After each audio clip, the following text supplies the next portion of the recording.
Her billionaire husband left her for infertility. Years later, she returns as his surgeon with his hidden twins. When billionaire Alexander Blackwood divorced his wife for being infertile, he thought he was securing his family's legacy. But 5 years later, as he lay dying on an operating table, the surgeon holding his life in her hands was the woman he'd abandoned, and she was hiding the biggest secret of all. She wasn't infertile. She was the mother of his twins, children he never knew existed, children she'd raised alone while building a career that would one day put his life in her hands. Before we dive into this incredible story of betrayal, redemption, and the power of a mother's love, drop a comment telling me where you're watching from, and if you're new here, hit that subscribe button and ring the notification bell so you never miss our powerful stories. The steady beep of monitors filled Operating Room 3 at Manhattan Presbyterian Hospital. Dr. Isabella Martinez pulled on her surgical gloves with practiced precision, her mind already focused on the complex procedure ahead. Emergency surgery, car accident victim, internal bleeding that needed immediate attention. "What do we know about the patient?" she asked her resident Dr. Kim while studying the scans on the light board.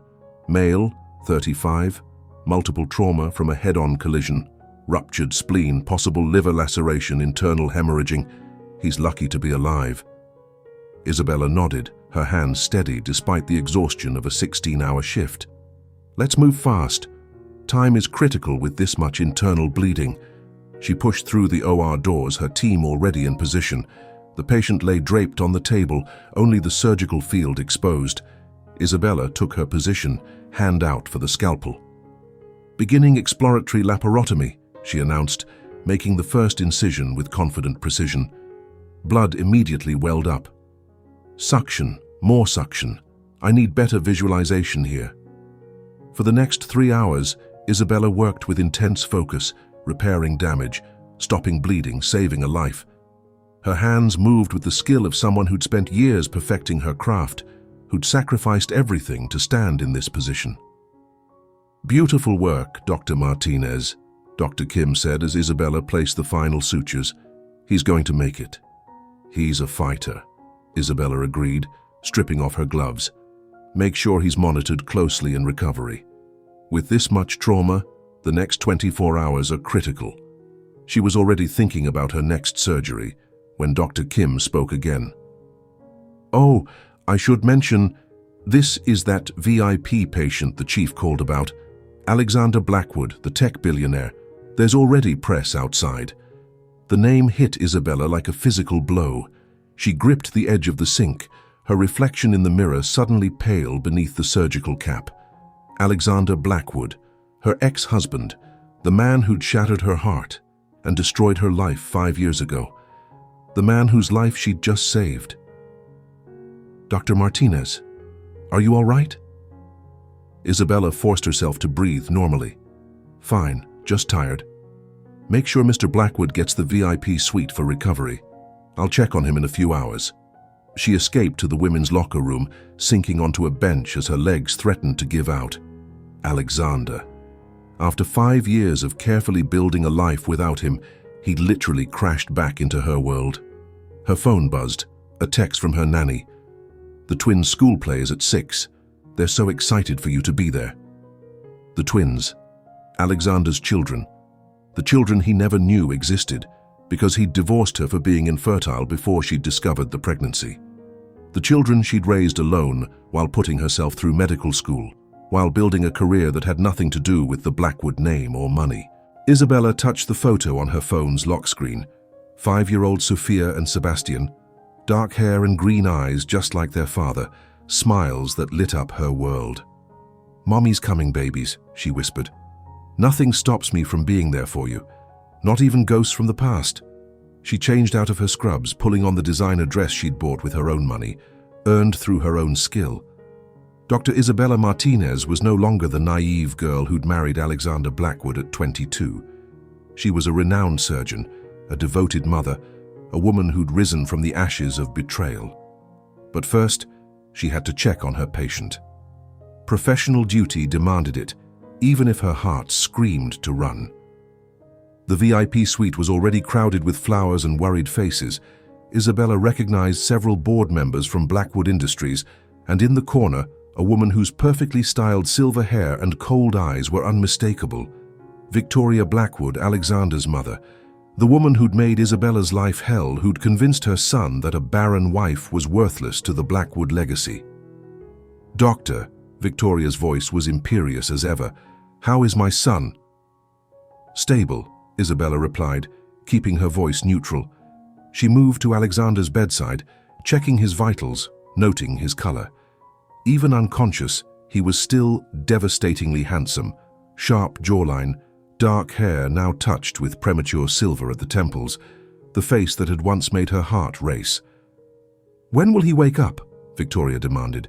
"When his body is ready. He's been through significant trauma. Recovery takes time." Victoria's eyes narrowed, studying Isabella with the calculating look she remembered too well. "Have we met? You seem familiar." "I have one of those faces," Isabella said smoothly. "I'll be back to check on him in a few hours. The nurses will monitor him constantly."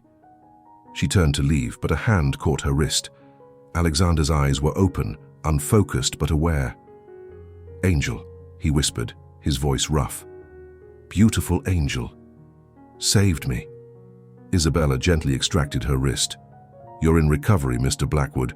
Rest now." But his eyes stayed on her face, confused recognition flickering in their depths. Isabella fled before he could place her. The school auditorium was packed with proud parents. Isabella slipped into her saved seat just as the lights dimmed, her heart rate finally normal. Here, she wasn't the ex-wife of a billionaire or the surgeon who'd saved him. She was just mommy, here to watch her babies perform. "Mama!" Sophia spotted her from the stage, waving enthusiastically despite her teacher's attempts to maintain order. Sebastian, ever the serious one, gave her a subtle thumbs up before straightening his costume, a tree in the forest scene. Isabella's heart swelled with love and pride. Her miracles, the children doctors said she'd never have. The play was adorable chaos, kindergartners forgetting lines and waving at parents. But to Isabella, it was perfect. These moments were what mattered, not the past, not the man lying in a hospital bed, but these two precious souls who called her Mama. "Dr. Martinez?" A voice behind her made her tense. She turned to find James Harrison, Alexander's best friend and business partner. "James," she kept her voice steady, "what are you doing here?" His eyes flicked to the stage where Sebastian was delivering his one line with intense concentration. Understanding dawned on his face as he took in the boy's familiar features. "Oh my God," he breathed. "Isabella, Bella, I didn't recognize you. Your hair and your... different." "It's been 5 years, James. People change." "But how... Alex said you couldn't..." His gaze returned to the twins. "Those are his children." "No," Isabella said firmly. "They're my children. Alexander gave up any claim when he signed those divorce papers. He doesn't know. He believed I was infertile. Believed it so completely, he divorced me for it. I found out I was pregnant 2 weeks later. By then he'd already moved on." James looked sick. "Bella, there's something you need to know." "No," she cut him off. "I don't need to know anything. My children and I have a good life. We don't need Alexander or his money or his family drama." "But, Mama, did you see me?" Sophia bounded over, still wearing her flower costume. Sebastian followed more sedately, but his smile was just as bright. "You were both amazing," Isabella said, scooping them into hugs. "My little stars." "Who's this?" Sebastian asked, studying James with eyes that were disturbingly like his father's.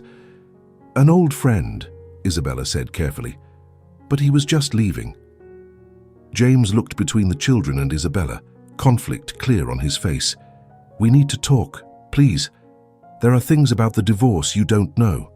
"Goodbye, James." Isabella took her children's hands and left, ignoring his calls. That night, after bedtime stories and kisses, Isabella sat in her home office, a far cry from the cramped apartment she'd started in. 5 years of sacrifice had built this life. Medical school while pregnant, residency with toddlers, fellowship while teaching them to read, every achievement earned through her own determination. Her phone rang. The hospital. "Dr. Martinez? Mr. Blackwood is asking for you specifically. He's quite insistent." Isabella closed her eyes. Of course he was. "I'll be there within the hour."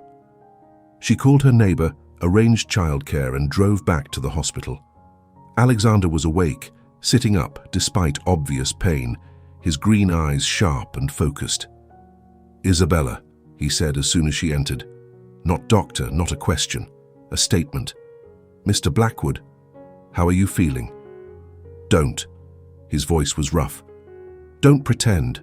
I know it's you. The hair's different. You've lost weight, but I know my wife." "Ex-wife," she corrected coolly. "You made that very clear 5 years ago." "Bella, it's Dr. Martinez. Now, let me examine you, or I'll have another surgeon take over your case." She moved through the examination professionally, ignoring the way his eyes tracked her every movement. His vitals were good, healing progressing well. She'd done excellent work, even with her hands shaking. "You became a doctor," he said softly. "You always talked about it, but you thought I'd be too busy trying to give you heirs to have my own dreams." The bitterness slipped out before she could stop it. "That's not fair, isn't it?" Isabella set down his chart harder than necessary. "You divorced me because I couldn't give you children.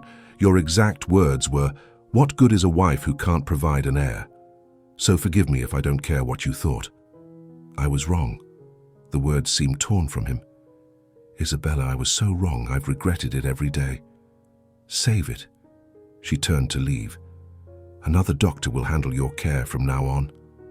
James saw you today." His words stopped her at the door. "At a school play, he said you had—" "Goodbye, Alexander." She fled again, but this time she knew it wouldn't be so easy. James had seen the twins. The secret she'd protected for 5 years was about to explode. The next morning, Isabella was reviewing surgical notes when her assistant knocked. "Dr. Martinez, there's a Victoria Blackwood here to see you. She says it's urgent." Isabella's blood chilled. Of course, Alexander would have told his mother immediately. "Send her in." Victoria entered like a queen granting an audience, designer suit impeccable, expression arctic. "Dr. Martinez, or should I say Isabella?" Imagine my surprise learning that my son's ex-wife not only saved his life but has been hiding quite the secret. "I don't know what you mean." "Don't play games." Victoria set a folder on Isabella's desk. "Private investigators report. Twins, born 7 months after your divorce. My grandchildren." "My children," Isabella corrected. "Born to a single mother after their father decided she was defective. You were infertile. The tests were wrong or tampered with." Isabella had always wondered about those convenient test results delivered by Victoria's personal physician. But it doesn't matter now. Alexander made his choice. Those children deserve to know their father. Those children deserve stability and love, which they have. They don't need a father who threw away their mother like garbage. Victoria's mask cracked slightly. "Alexander never knew, because he never gave me a chance to find out. He had divorce papers drawn up the day after the diagnosis. Your son, Mrs. Blackwood, is a coward who chose his family legacy over his wife. My children are better off without him. You can't keep them from him. Watch me." Isabella stood. "Now get out of my office before I call security." Victoria left, but her threat lingered. The Blackwoods had money, power, connections. If they wanted access to the twins, they'd find a way. That evening, Isabella was helping with homework when the doorbell rang. She opened it to find Alexander, pale and obviously in pain, leaning against her doorframe. "You shouldn't be out of the hospital," she said automatically. "I discharged myself. We need to talk." "No, we don't. Go home, Alexander." "Not until you tell me about our children." "Mama?"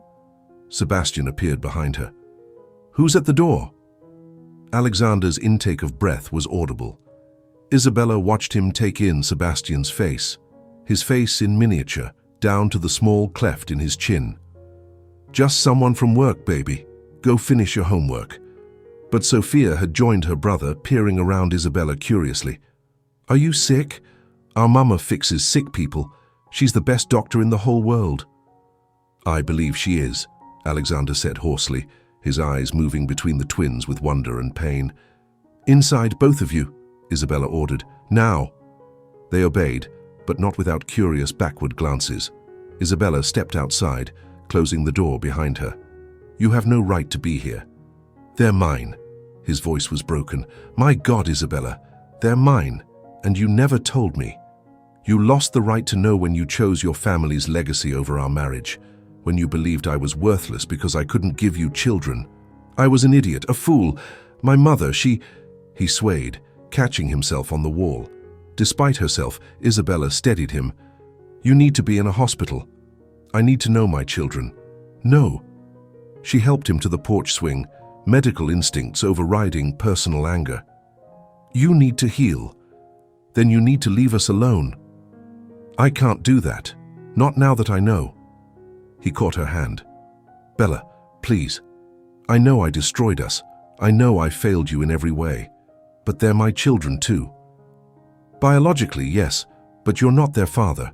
A father is someone who's there for midnight fevers and bad dreams, who teaches them to ride bikes and reads bedtime stories, who chose them every day even when it was hard." Tears burned her eyes. "You chose your legacy over their existence. You don't get to change your mind now." "What if I told you it was all a lie?" His grip tightened. "The fertility tests, the results. My mother paid off the doctor. She wanted me to marry someone from a better family, someone with the right bloodline." Isabella yanked her hand away. "Even if that's true, it doesn't matter. You believed it. You didn't question it, didn't get a second opinion, didn't fight for us. You just accepted that I was broken and threw me away." "I know. God, I know. I've lived with that guilt for 5 years." "Good." She stood. "Now leave or I'll call the police." "Isabella." "Mama?" The door opened. Sebastian stood there, concern on his too mature face. "Is everything okay?" "Everything's fine, baby." Isabella forced a smile. "This gentleman was just leaving." Alexander looked at his son with naked longing. "What's your name?" Sebastian glanced at his mother, then straightened his shoulders.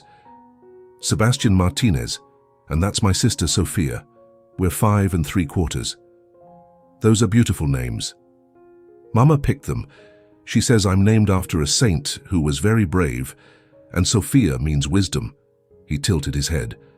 "You look sad. Are you okay?" "Sebastian, inside," Isabella ordered. "It's okay, Mama. Sometimes talking helps when you're sad." Sebastian looked at Alexander with those 2 wise eyes. "That's what you tell us." Alexander made a sound like he'd been punched. Isabella quickly ushered Sebastian inside, then turned back. "Leave, now. And if you come near my children again, I'll get a restraining order." "Our children," he corrected softly. "And I'll fight for them, Isabella. Not to take them. I'd never do that. But to know them. To be the father I should have been from the start. You can't just—" "I'll prove it," he interrupted. "I'll prove I've changed, that I'm worthy of them, of you. There is no us, Alexander. You killed that 5 years ago. Then I'll spend the rest of my life trying to resurrect it." He stood carefully. "I'm not the same man who let you go. That man was a coward who valued his family's opinion over his wife's love. I've spent 5 years learning what really matters. Pretty words don't erase ugly actions." Isabella's voice was ice. "Go home, Alexander. Heal. Move on. Find someone else to give you your precious heirs." "I don't want heirs. I want my family." He took a step toward his car, then turned back. "I'll respect your boundaries for now, but this isn't over. Those children deserve to know their father, and you deserve to know the truth about what happened." Isabella watched him drive away, her heart pounding. Inside, she found both twins pressed against the window. "Who was that man, Mama?" Sophia asked. "Someone I used to know." Isabella pulled them close. "How about hot chocolate before bed?"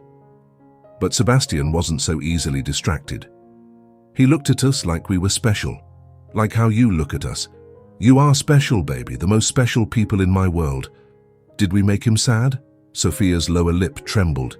He looked really sad. No, sweetheart. Sometimes grown-ups have complicated feelings. It's not your fault. Later, after the twins were asleep, Isabella sat in her kitchen with a glass of wine, trying to process the day.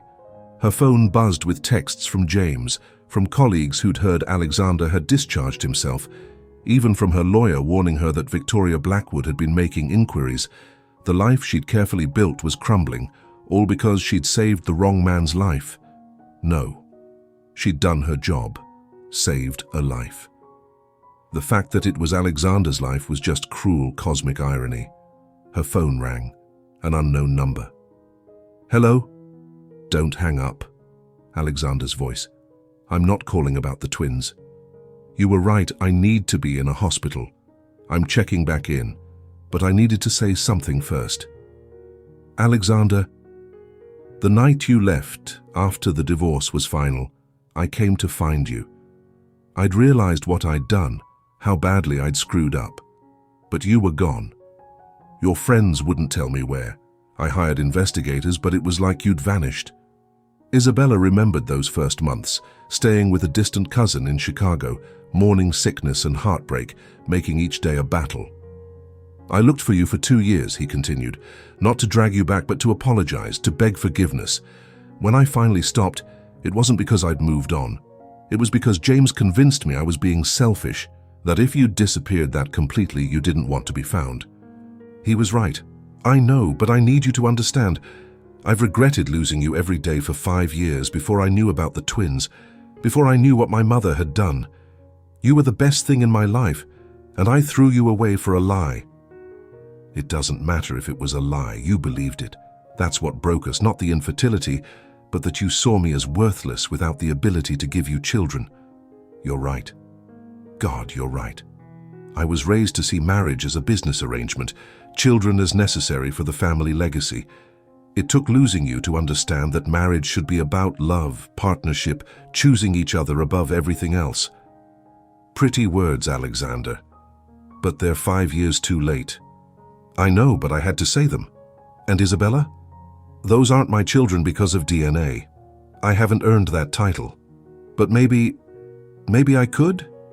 If you'd let me try? I need to protect them. From me?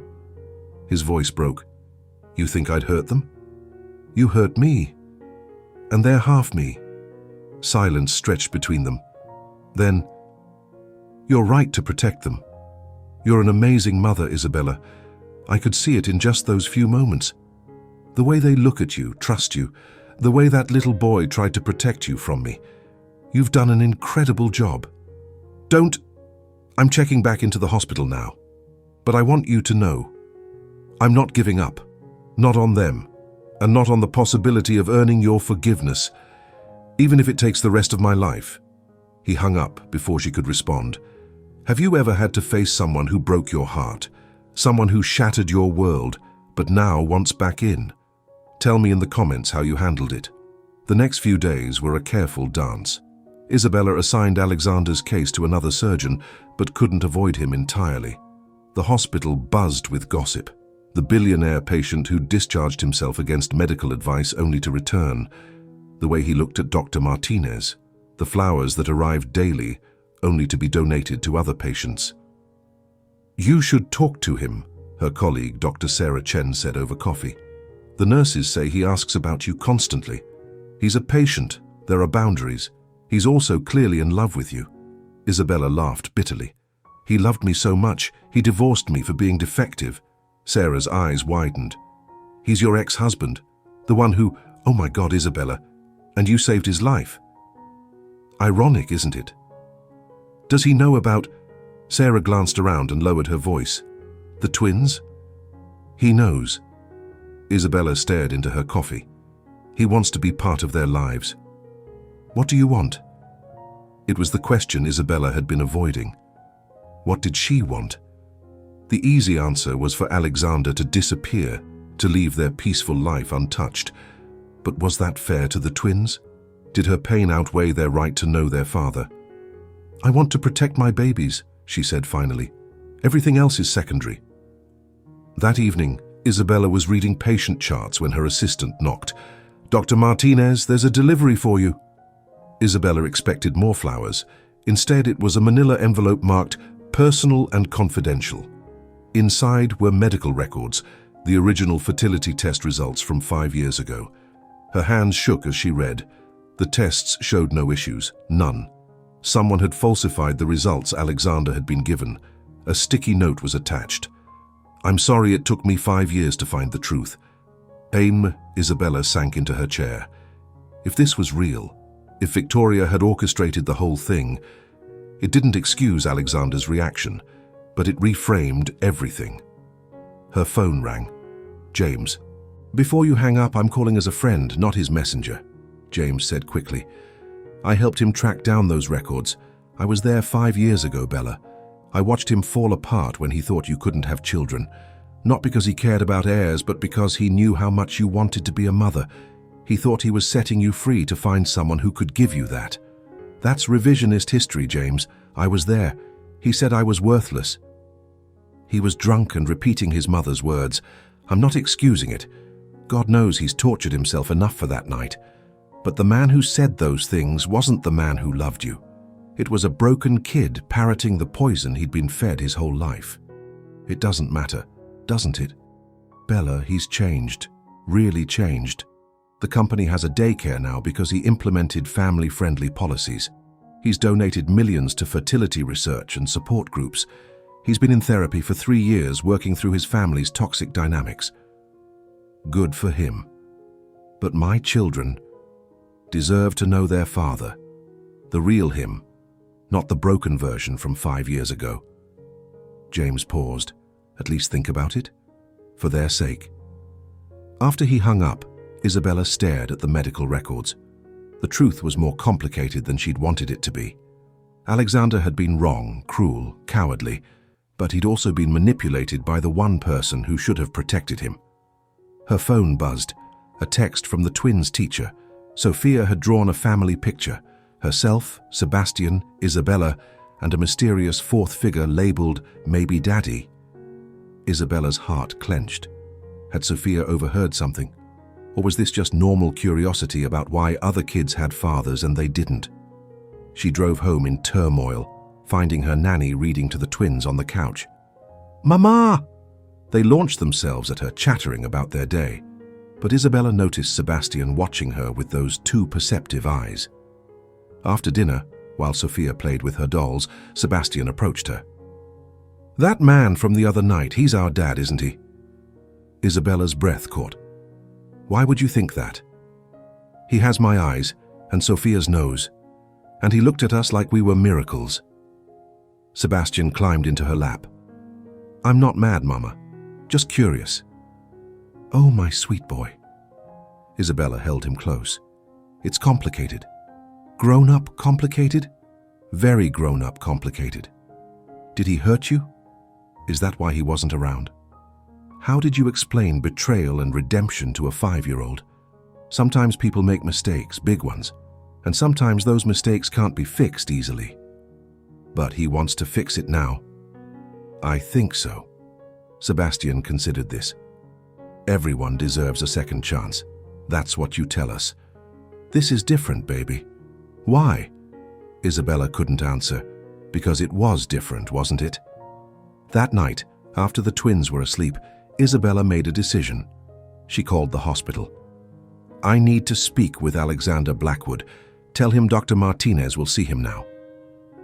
She found him in the hospital garden, IV pole beside him, staring at the stars. He looked up when she approached, hope flickering in his eyes. "You got the records," he said. "I did." Isabella sat on the opposite end of the bench. "It doesn't change what you did." "I know, but I hoped it might explain why I was so ready to believe it. My mother had been poisoning me against you from the start, saying you were a gold digger, that you'd trapped me, that a real Blackwood wife would come from better stock." He laughed bitterly. "I thought I was strong enough to ignore her, but when those fake results came, all her poison just activated. You threw me away." The words came out raw. I begged you to reconsider, to get a second opinion. You had security escort me out. The worst day of my life, and I didn't even know it yet." He turned to her. "I'm not asking you to forgive me. I'm not sure I deserve forgiveness, but our children. Sebastian knows. He figured it out. He has your analytical mind." Alexander's face lit up. "He does? What else? Tell me about them, please." Despite herself, Isabella found the words pouring out.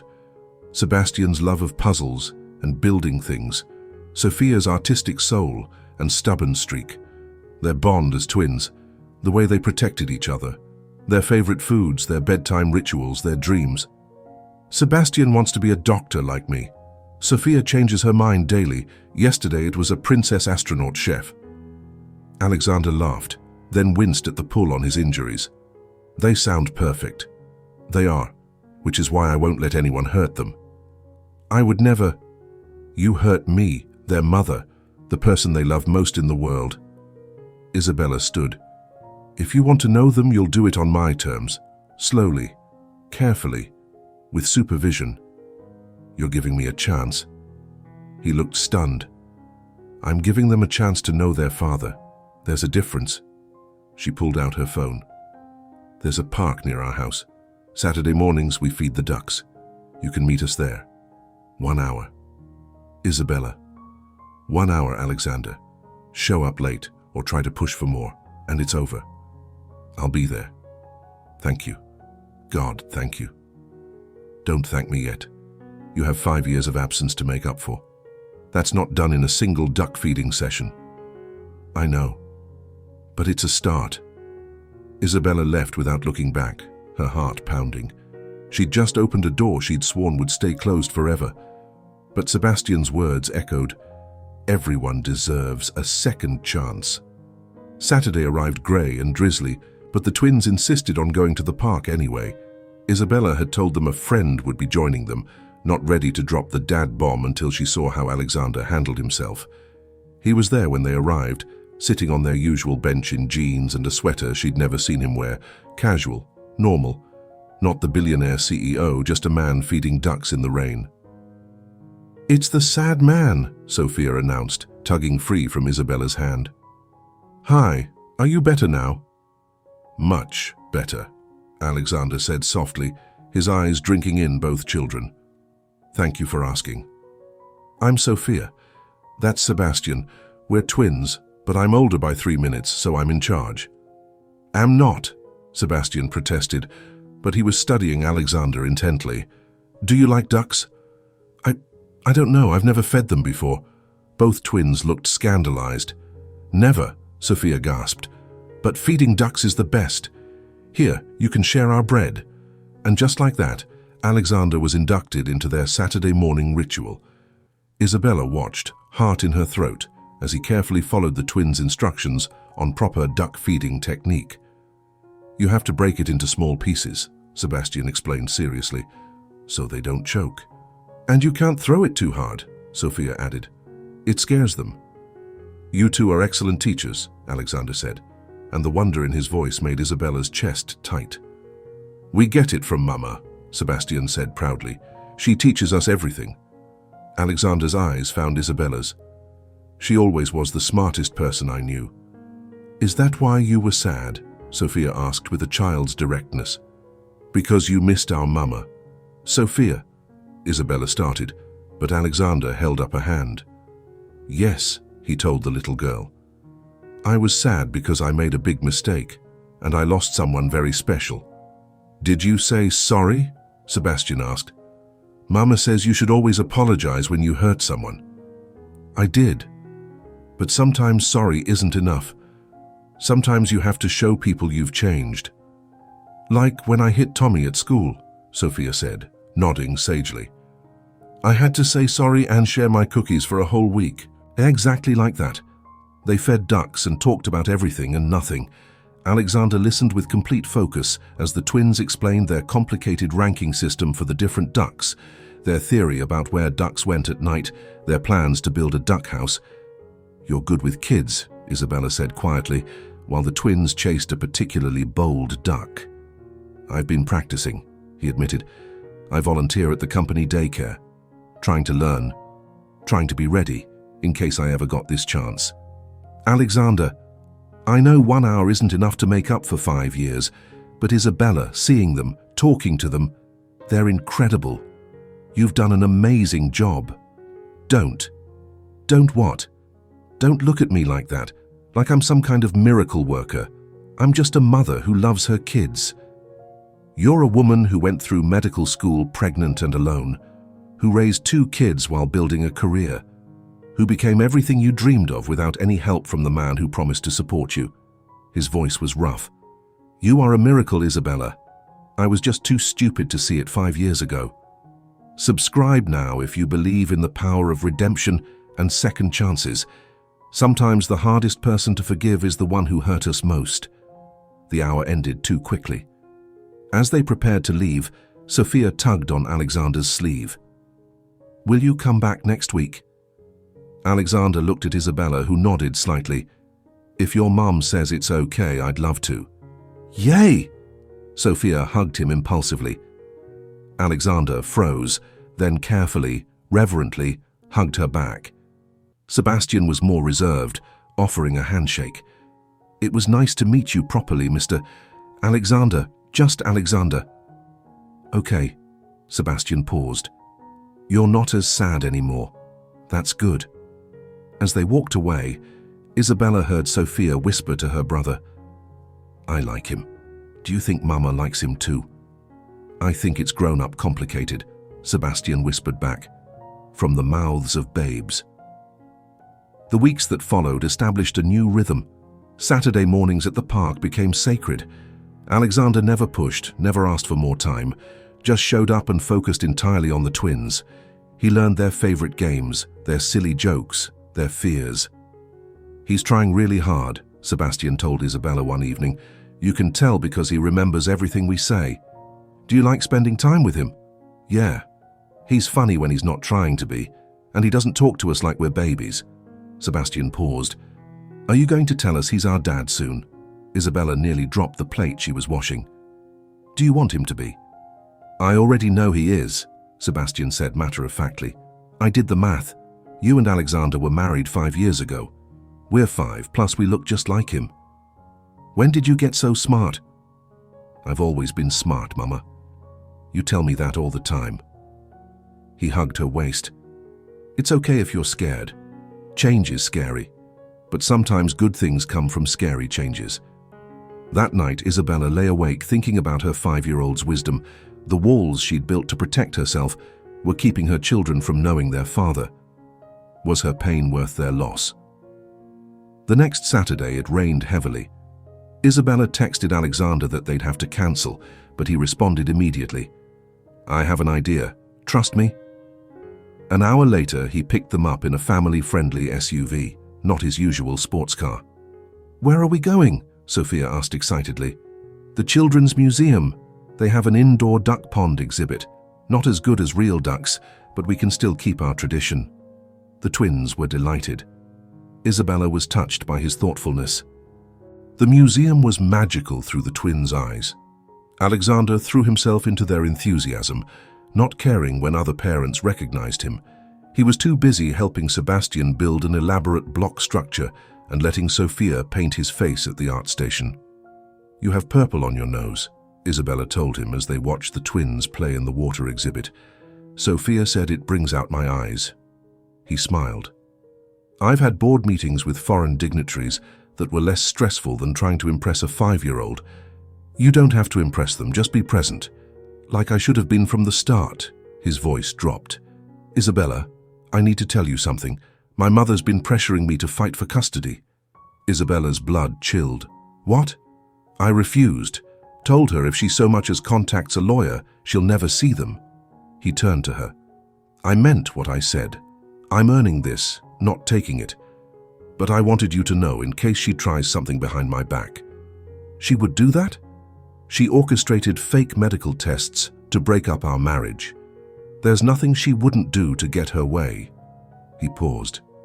I've cut her off financially, changed my will, made it clear that my children's mother has my complete support.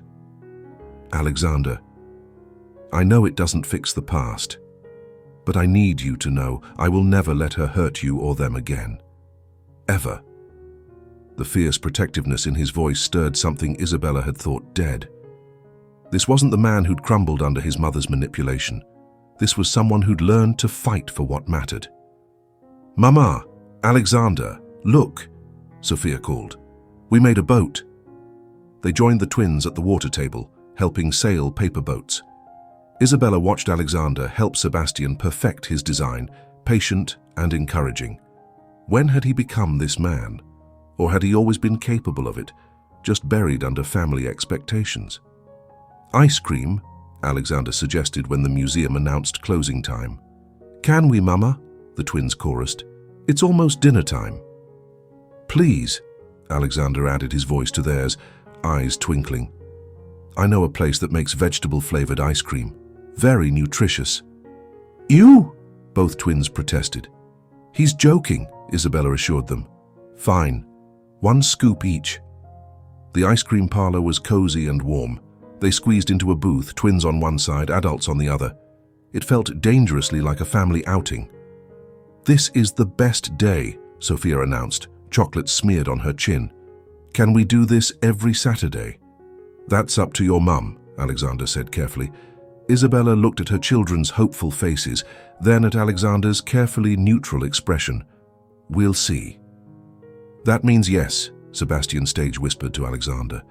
"When Mama says we'll see about good things, it usually means yes." "Good to know," Alexander whispered back, making Sebastian giggle. After ice cream, he drove them home. The twins had fallen asleep in the back, exhausted from their adventures. "Thank you," Isabella said softly, "for today, for being patient, for not pushing. Thank you for giving me a chance." He glanced in the rearview mirror at the sleeping twins. "They're everything I never knew I wanted." "You wanted heirs, you got them." "No," his voice was firm. "I wanted children because that's what Blackwoods did.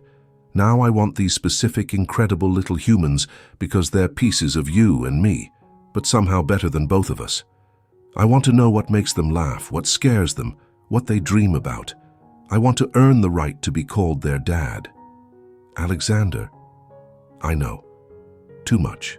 Too fast." He pulled up to her house. "Same time next week?" "Yeah, same time." As she carried Sophia inside while Alexander helped with Sebastian, Isabella realized the anger that had sustained her for 5 years was fading. In its place was something scarier: hope. 2 months into their Saturday tradition, everything changed. Isabella was at work when she got the call every parent dreads. "Dr. Martinez, this is the school nurse. Sebastian fell on the playground. We think his arm might be broken." Isabella raced to the school, finding Sebastian pale but brave, cradling his arm. "I'm okay, Mama," he said, though tears tracked down his cheeks. "It only hurts a lot, not a super lot." "Oh, my brave boy." At the hospital, Isabella held him during x-rays, confirming a clean break that would need casting. As they waited for the orthopedist, her phone rang. Alexander. "Hey, I'm at the store. The twins mentioned they were running low on duck bread. Should I get whole wheat or we're at the hospital?" The words tumbled out. "Sebastian broke his arm. He's okay, but..." "Which hospital? I'm coming." "Alexander, you don't have to..." "Which hospital, Isabella?" she told him. 15 minutes later, he burst into the room, eyes wild until they landed on Sebastian. "Hey, buddy, I heard you tried to fly." Sebastian giggled weakly. "I fell off the monkey bars, but I almost made it to the end." "Of course you did. You're tough like your mom." Alexander's eyes met Isabella's, asking permission. She nodded, and he moved closer. "Can I sign your cast when you get it?" "Really? Cool." Sebastian perked up. "Will you draw something?" "Sophia's going to want to decorate it, but I want at least one cool drawing." "I'll draw whatever you want." The orthopedist arrived, and Alexander stayed, distracting Sebastian with stories while the cast was applied. He held the boy's other hand when the pain got bad, and Isabella's heart cracked a little more. "There," the doctor announced. "Good as new in 6 weeks. You were very brave, young man." I get it from my mum, Sebastian said proudly. She's brave every day. What about your dad? The doctor asked innocently. Sebastian looked at Alexander, then at Isabella. I think he's brave too. He came back even though it was scary. The doctor, sensing undercurrents, finished quickly and left. The three of them sat in silence for a moment. Sebastian, Isabella began. I know, he said quietly. I've known for a while. It's okay, Mama. I'm not mad. How do you feel about it? Sebastian considered this with his usual seriousness. Happy, I think. It's nice knowing where I come from, and that he wants to know us now. Oh, baby. Isabella hugged him carefully, mindful of the cast. Does Sophia know? Sebastian asked. Not yet, Alexander said. We wanted to make sure you were both ready. She's ready. She already loves you. Sebastian yawned, the day catching up with him. Can we go home now? They picked up Sophia from school, where she fussed over Sebastian's cast and immediately began planning its decoration. At home, Alexander helped settle Sebastian on the couch while Isabella made lunch. I should go, he said when the twins were eating. Stay, Sebastian said. Please, my arm hurts less when everyone's here. Alexander looked at Isabella. She nodded. He stayed through lunch, through Sophia's dramatic retelling of her day, through Sebastian's pain medication making him drowsy. When both twins dozed off for an afternoon nap, Isabella found him in the kitchen washing dishes. You don't have to do that. I want to help. He dried his hands, turning to face her. Thank you for calling me, for letting me be here. You're their father. Sebastian needed you. He called me brave. Alexander's voice was wondering, for coming back. Kids see things clearly sometimes. Isabella. He stepped closer.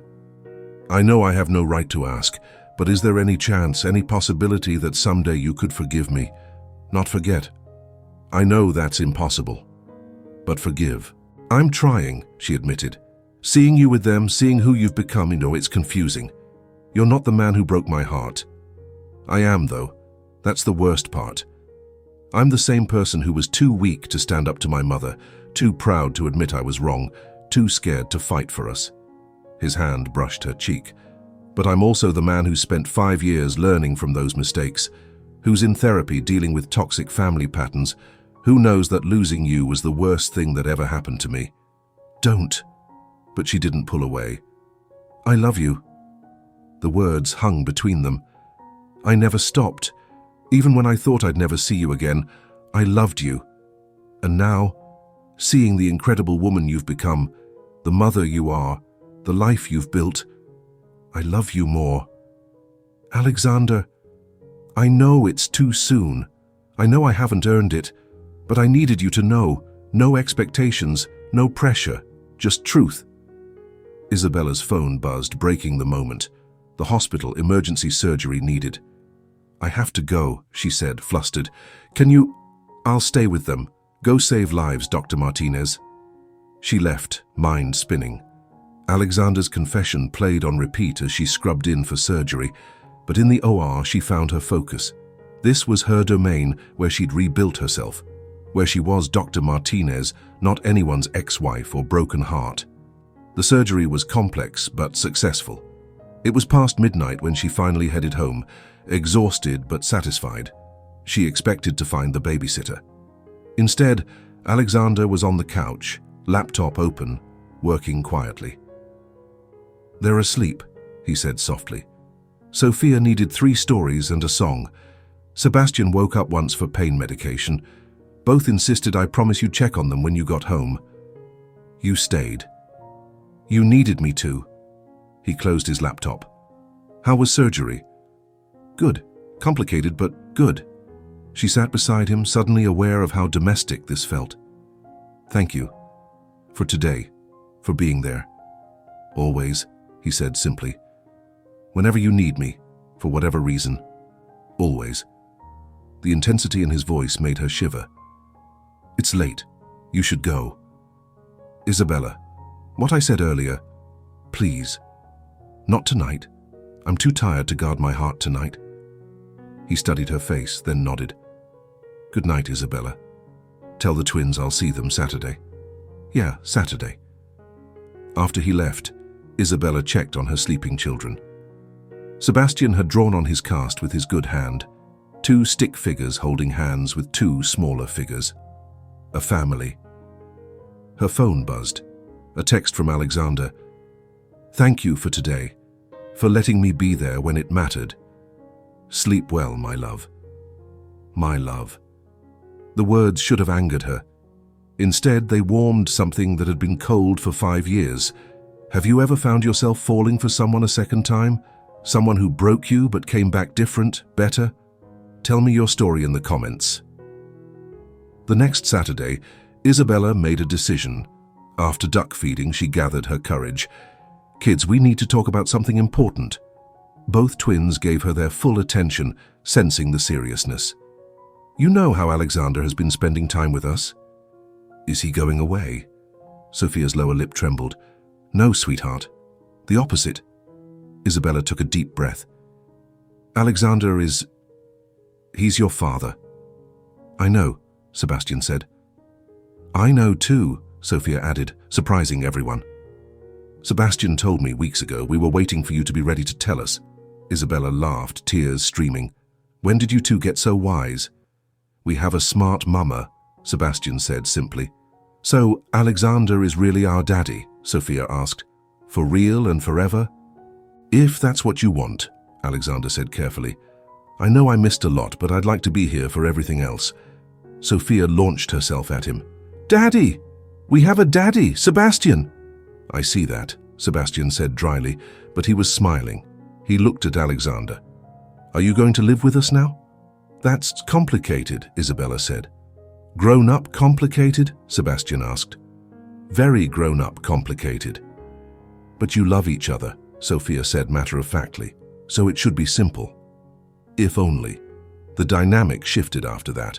The twins started calling him Daddy, which made Alexander tear up every single time. Saturdays expanded to include Wednesdays, family dinners, where Alexander proved he'd learned to cook. This is actually good, Isabella said, surprised at their third dinner. YouTube University, he admitted. I wanted to be able to make their favorite foods. You learned to cook for them? I learned to cook for all of you. My therapist says acts of service are my love language. He paused. I'm seeing someone. A therapist, I mean. Have been for 3 years. Oh. I needed to understand why I let my mother control me, why I was so quick to believe the worst, why I threw away the best thing in my life. He met her eyes. I'm not fixed. Don't think that. But I'm better. Working on being the man you all deserve. Alexander, Daddy, can you teach me to make this? Sebastian interrupted. I want to help cook too. Of course, buddy. Aprons are in the drawer. Isabella watched them work together, Sebastian standing on a stool, carefully following his father's instructions. Sophia joined them, more interested in sneaking tastes than actual cooking. This was what she'd dreamed of once. A family, a partner, children filling the house with laughter. The dream had died with her marriage, but here it was, resurrected in her kitchen. Mama, come help, Sophia called. We're making dessert. Isabella joined them, fitting into the chaos naturally. Alexander's hand brushed hers as they reached for the same spoon, and the spark was immediate, electric. Sorry, he murmured. It's fine, she said, but her voice came out breathless. Later, after the twins were in bed, they cleaned the kitchen together. This is nice, Alexander said. Domestic. Don't get used to it. Too late. He dried the last dish. I'm already used to it, addicted to it. Wednesday and Saturday aren't enough anymore. Alexander, I know, too fast. He set down the towel. But Isabella, we're already a family. We just live in 2 houses. It's not that simple. Why? He moved closer. We love each other. We have children together. We've both grown and changed. What's complicated about that? You broke me. The words came out raw. I trusted you with everything, and you broke me. It took years to put myself back together. I know. God, I know. And I'll spend the rest of my life sorry for that. He cupped her face gently. But maybe we could build something new. Not trying to recreate what we had, but creating something better. I'm scared, she admitted. So am I. Terrified, actually. But I'm more scared of losing you again. He rested his forehead against hers. Tell me there's hope. Tell me that someday you might love me again. I never stopped, she whispered, the truth finally breaking free. That's the worst part. I never stopped loving you. I just learned to live without you. He made a broken sound, pulling her closer. Isabella. But love wasn't enough before. What makes this different? Because now I know what I lost. Because I've done the work to be better. Because our children deserve parents who choose each other, not just obligation. His thumb traced her cheekbone. Because I choose you. Every day, every moment, I choose you. Isabella's walls crumbled. She kissed him, pouring 5 years of pain and love and hope into the contact. He responded like a drowning man finding air, holding her like she might disappear. When they broke apart, both were crying. I can't do this halfway, Isabella said. If we try again, it has to be all in. Therapy together, complete honesty, no running when things get hard. Yes, to all of it, whatever you need. And your mother has no place in our lives unless she can respect you and apologize genuinely. I've already made that clear. The twins come first. Always. Always, he agreed. They're the best parts of both of us. Isabella took a shaky breath. Then okay, we can try. Slowly. Slowly, he repeated, though his eyes blazed with joy. I can do slowly. But slowly was relative. Within a month, Alexander was at the house more than his penthouse. He had drawers in Isabella's dresser, a toothbrush in her bathroom, and a permanent seat at their dinner table. Just move in already, Sebastian said one morning, finding Alexander making breakfast. Again. This is getting silly. Sebastian, Isabella protested. What? He's here every morning anyway, and his house is lonely. He looked at Alexander. You said so yourself. Out of the mouths of babes, Alexander murmured. I'm not a baby, Sebastian protested. I'm 5 3/4. Almost 6, Sophia added, joining them. Can we have a birthday party with Daddy living here? We'll see, Isabella said automatically. That means yes, both twins chorused. That evening, after the kids were asleep, Isabella found Alexander packing up his laptop. Stay, she said softly. He froze. Isabella. Sebastian's right, this is silly. Your penthouse, my house, shuffling back and forth. She moved closer. Just stay. Are you sure? No, she admitted. I'm terrified, but I'm tired of fear making my decisions. Stay. He stayed. Not just that night, but every night after. His belongings migrated gradually until one day Isabella realized he was fully moved in. Sneaky, she accused, finding his suits in the closet. Strategic, he corrected, wrapping his arms around her from behind. You didn't panic because it happened slowly. What if it doesn't work? Then we'll figure it out, together, like we figure out everything now. He kissed her neck. But Isabella, it's going to work.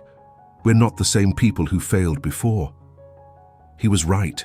This version of them was stronger, built on truth and therapy, and the unshakable foundation of their children. Alexander attended every school event, every doctor's appointment, every milestone. He learned to braid Sophia's hair and helped Sebastian with his building projects. He was present in a way he'd never been during their marriage. You've changed, Victoria said coldly when she finally confronted them at a charity gala. Both of you. Yes, Alexander said simply, his arm around Isabella's waist. We have. Those children should know their heritage. Those children know they're loved, Isabella interrupted. That's the only heritage that matters. Victoria's lips pursed. I suppose you expect an apology. I expect nothing from you, Isabella said calmly. But if you want any relationship with your grandchildren, yes, an apology would be the bare minimum. I may have been hasty in my judgment, Victoria said stiffly, The fertility specialist I recommended was unreliable. You mean corrupt, Alexander said flatly. Just say it, Mother. You paid him to lie. Victoria's composure cracked. I thought I was protecting you. She wasn't suitable. She was everything, Alexander cut her off. And you nearly cost me all of it. So either apologize genuinely or leave. Those are your only options. For the first time in Isabella's memory, Victoria Blackwood looked vulnerable. I am sorry. I was wrong. About everything. It wasn't enough to heal the wounds, but it was a start. 6 months later, on a Saturday morning at the duck pond, Alexander knelt in front of the whole family. I did this wrong the first time, he said, pulling out a ring. I proposed because it was expected, because it was the next step. This time I'm proposing because I can't imagine a life without you. Any of you. Say yes, Mama, Sophia shouted. Yeah, say yes, Sebastian added. We already picked out our wedding clothes. You did, Isabella laughed through her tears. Last week, Alexander admitted, they were very insistent about purple accents. Because purple's your favorite, Sebastian explained, and this time the wedding should be about what you want. What I want, Isabella repeated, looking at her family, complete, imperfect, rebuilt from ashes. I want you. All of you. Forever. Is that a yes? Alexander asked hopefully. That's a yes. The twins cheered, the ducks scattered, and Alexander slipped the ring onto her finger. A different ring than before, one they'd chosen together, just like this second chance they'd built. Subscribe now if you believe that sometimes the best love stories are the ones that take time, pain, and growth to get right. Second chances aren't always easy, but sometimes they're worth everything. The wedding was small, intimate, held in their backyard with only close friends and family.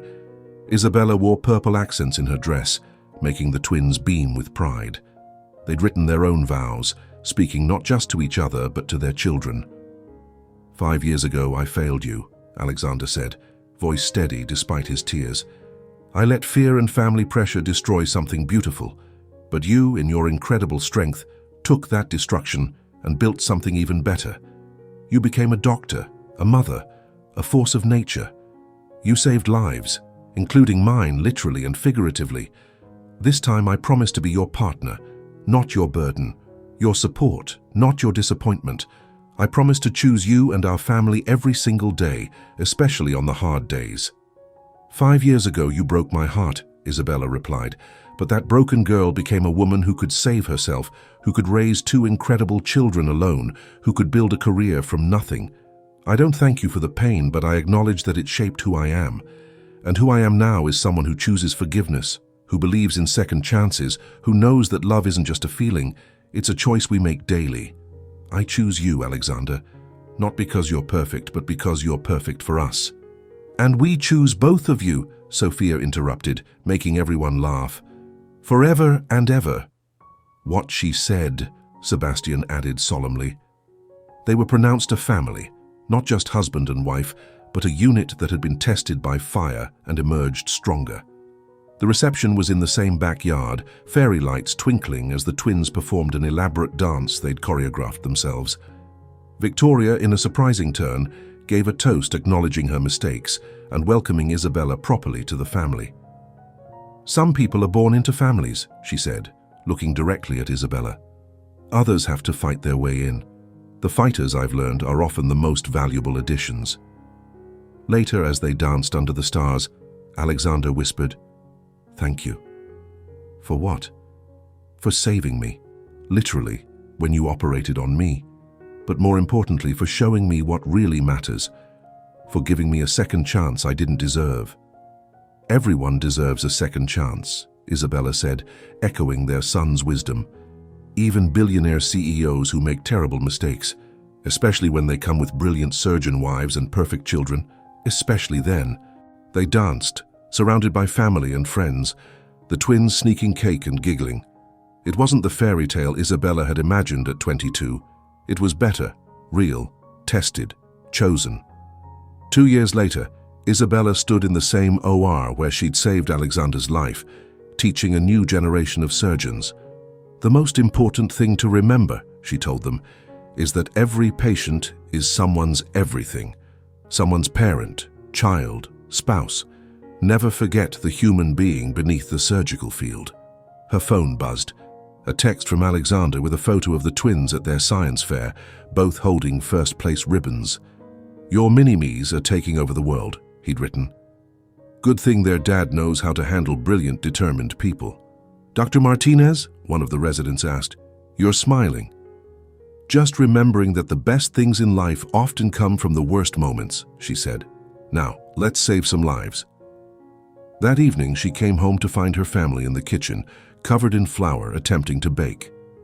"Mama," Sophia called, "we're making celebration cookies." "What are we celebrating?" "Everything," Sebastian said simply. "Daddy says we should celebrate ordinary moments because they're actually extraordinary." "Your daddy's pretty smart," Isabella agreed, kissing Alexander hello. "I have my moments." He pulled her close, flour transferring to her scrubs. "How was surgery?" "Good. Saved 3 lives today. Just another Tuesday for my superhero wife." He spun her around, making her laugh. "Dance with me." "There's no music." "There's always music when you're around." They danced in their flour-covered kitchen while the twins decorated cookies with enthusiastic messiness. It wasn't perfect. The cookies were burnt.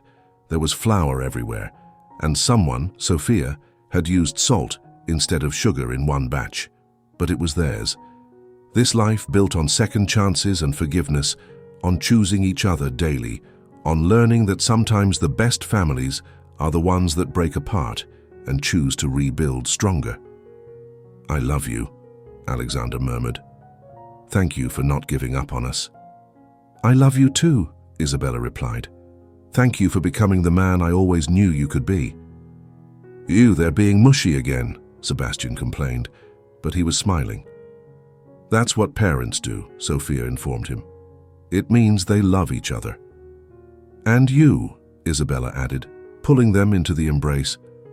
"Always and forever." "Even when we're messy?" Sophia asked. "Especially when you're messy," Alexander confirmed. They stood there, flour-covered and laughing, a family that had earned their happiness through pain, growth, and the radical act of choosing love over fear. Sometimes the greatest love stories aren't the ones that go smoothly. Sometimes they're the ones that shatter into pieces, forcing both people to rebuild themselves and each other. Sometimes second chances create something stronger than first love ever could. And sometimes, just sometimes, the surgeon who saves your life is the woman you should have never let go. And if you're very lucky, she might just save your heart too. If this story touched your heart, please subscribe and share it with someone who needs to believe in second chances. Remember, the strongest relationships aren't the ones that never break. They're the ones that choose to heal. Until next time, keep believing in love, redemption, and the power of becoming who you're meant to be.